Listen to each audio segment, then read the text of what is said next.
আসসালামু আলাইকুম। শাহিনুর রেসিপিতে নতুন আরও একটি রান্নার রেসিপি দেখার জন্য সবাইকে ওয়েলকাম জানাচ্ছি।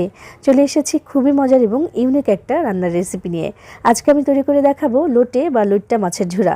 লোটের শুটকি তো আমরা সবাই খাই, বা লইট্টা মাছের শুটকি তো সবাই খাই। তবে ওই যে মাছটা যে শুটকি হয়, সেই কাঁচা মাছটা দিয়ে আজকে আমি এই ঝুরাটা তৈরি করে দেখাবো। এবং এই ঝুরা এইভাবে রান্না করে যদি একবার খান, জীবনে এই টেস্ট আপনি ভুলবেন না। গরম ভাতের সাথে এমন একটু ঝুরা আর একটু লেবুর রসের কিচ্ছু দরকার নেই।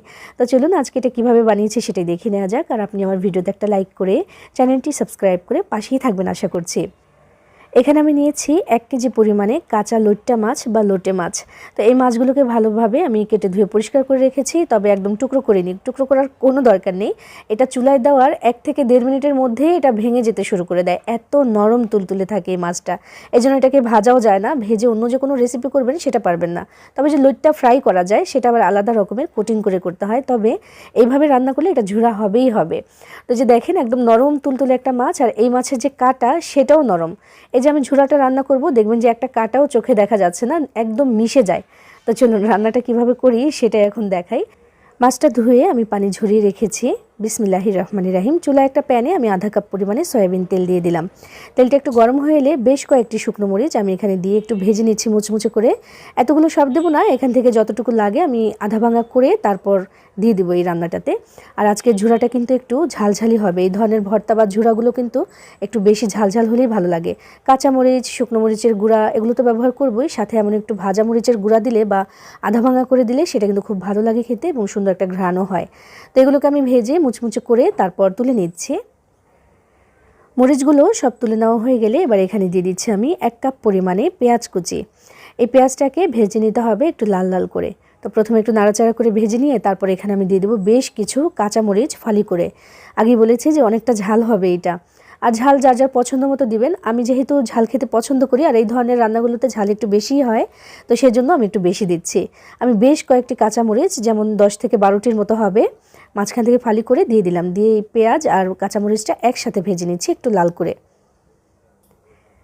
এমন যখন একটু লাল লাল করে ভেজে নেওয়া হয়ে যাবে তখন আমি এখানে দিয়ে দিব পানি, কারণ এখানে এখন কিছু মশলা ব্যবহার করব, তাই একটু পানি না দিলে কিন্তু পুড়ে যাবে। তো এখানে আমি কিছুটা পানি দিয়ে দিলাম। দিয়ে দেওয়ার পরে 1 চা চামচ উঁচু করে ভরে দিচ্ছি আদা বাটা। একই পরিমাপে দিচ্ছি আমি এখানে রসুন বাটা। আধা চা চামচ দিয়েছি আমি এখানে লবণ, 1 চা চামচ জিরার গুঁড়া, 1 চা চামচ হলুদের গুঁড়া, 1 চা চামচ দিচ্ছি শুকনো মরিচের গুঁড়া। দিয়ে এবার ভালো মতো সব কিছু একসাথে একটু কষিয়ে নিতে হবে। রান্নাটা খুবই সহজ এবং ঘরোয়া কিছু উপকরণে, ঘরোয়া কিছু মশলায় এটা ঝটপট করে কিন্তু রান্নাটা করতে পারবেন। এবং এইভাবে করলেও যে বললাম একবার খেলে জীবনের স্বাদ ভুলবেন না। তো দিয়ে আমি একটু নাড়াচাড়া করে কষিয়ে নিলাম কিছুটা। তারপর দিয়ে দিচ্ছি একটা পাকা টমেটো। পাকা টমেটোটা আমি একটু কুচি করে দিয়েছি, আসলে কুচি না, লম্বা লম্বা করে চিকন করে কেটে তারপর দিয়েছি। দিয়ে এবার ভালো মতো মশলাটাকে আমি প্রথমে একদম কষিয়ে নিয়েছি, যেন কাঁচা মশলার কোনো গন্ধ থেকে না যায়। যদিও থাকবে না, মাছ দেওয়ার পরে আমি এটাকে শুধু ভাজবো আর ভাজবো। তো দেখেন একটু কষিয়ে নেওয়ার পরে আমি এখানে আমাদের মাছগুলো দিয়ে দিচ্ছি। এবার দেখেন মাছগুলো দেওয়ার কিছুক্ষণের মধ্যেই দেখবেন এটা একেবারে গলে যেতে শুরু করেছে, কারণ এই মাছগুলো একদম নরম তুলতুলে থাকে। হাতে যখন কাঁচা মাছটা ধরলাম তখন মনে হলো যেন তুলা ধরেছি, এত নরম আর তুলতুলে টাইপের। তো মাছটা দিয়ে আমি প্রথমে একটু কষিয়ে নিচ্ছি। এই কষাতে গিয়েই দেখবেন যে ভাঙাচোরা শুরু হয়ে গেছে, এত নরম থাকে এই মাছটা। আর কাটা নিয়ে কোনো ভয় নেই, কোনো চিন্তার কোনো কারণই নেই, কারণ কাটাটা একদম মিশে যায়, একদম মিশে যায়, এত নরম থাকে এটার কাঁটাটা। তো দেখেন এটাকে কষানোর সময় কিন্তু গলে যেতে শুরু করে দিয়েছে। আমি 2 মিনিটের মতো একটু নাড়াচাড়া করে কষিয়ে নিচ্ছি এবং তারপর এখানে দিয়ে দিতে হবে পানি। পানি দিয়ে তারপর এটাকে একদম ভালোভাবে সেদ্ধ হতে দিতে হবে। কষানো হয়ে গেলে আমি পানি দিয়ে দিচ্ছি। এখানে পানি দিচ্ছি আমি এখানে 1.5 কাপ পরিমাণে, এর থেকে বেশি লাগবে না।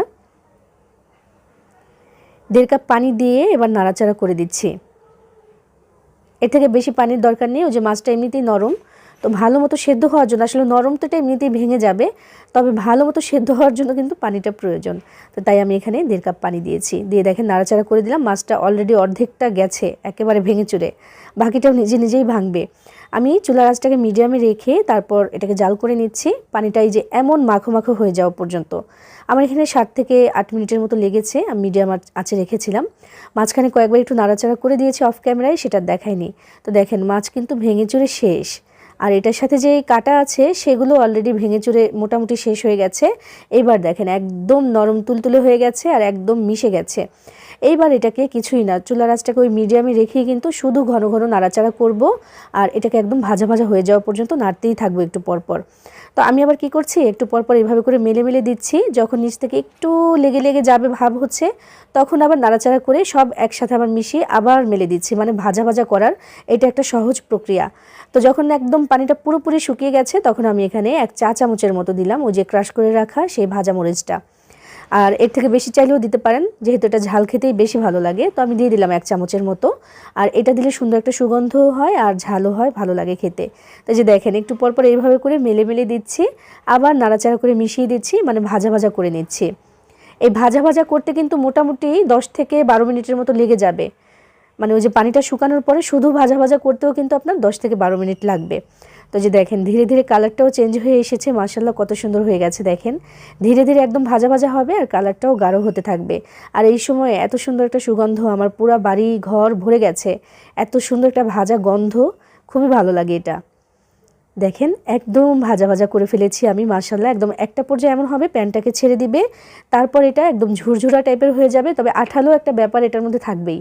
এটা হয় ওই যে মাছটা যে বললাম না, মাছের মধ্যে একটা জেলি জেলি ব্যাপার আছে, আর এই মাছটা কিন্তু অনেকটা মিষ্টিও থাকে, অনেকটাই মিষ্টি, এই জন্য ঝালটা একটু বাড়িয়ে দিয়েছি। তো নামানোর আগে দেখেন আমি বেশ খানিকটা ধনেপাতা কুচি এখানে দিলাম, দিয়ে এবার মিশিয়ে আমি চুলা থেকে এটাকে নামিয়ে নেব, কারণ আমার রান্নাটা কিন্তু হয়ে গেছে। আজকের এই ঝুরাটা রান্না করার জন্য আমি লইট্টা মাছ নিয়েছিলাম 1 কেজি পরিমাণে, দেখেছিলেন যে কতগুলো হয়েছে। তো সেইটা দেখেন ঝুরা হতে হতে কোন পর্যায়ে নেমে এসেছে, একেবারে একটুখানি হয়ে গেছে, একদম ভাজা ভাজা হয়ে গেছে, তো একটুখানি হয়ে গেছে। তাই বলবো এভাবে রান্না করলে একটু বেশি করে করবেন, কারণ এতই মজার হয় এটা যে খাওয়ার সময় কারাকারি লেগে যাওয়ার মতো একটা অবস্থা, এত মজার হয়। আর দেখলেন যে কাটা কিন্তু কোথাও নেই, একেবারে চিহ্নই নেই, কাটা যে ছিল সেটা বোঝাই যাচ্ছে না, মনে হচ্ছে যেন একদম বেছে নেওয়া হয়ে গেছে, এমন একটা অবস্থা হয়েছে। আমি একটু দেখেন নিয়ে দেখাচ্ছি যে কেমন ঝুরঝুরা টাইপের এটা হয়েছে, দেখতে লাগছে যে কোনো ভর্তার মতো, তবে আসলে ভর্তাও বলতে পারেন, তবে এটা আসলে ঝুরা। এইভাবে রান্না করে খেয়ে দেখবেন, গরম ভাতের সাথে আর কিচ্ছু লাগবে না, সাথে একটু লেবুর রস থাকবে শুধু, বানিয়ে খেয়ে দেখবেন, ভালো লাগবে ইনশাআল্লাহ। সবাই ভালো থাকবেন, সবার জন্য সবাই দোয়া করবেন। আল্লাহ হাফেজ।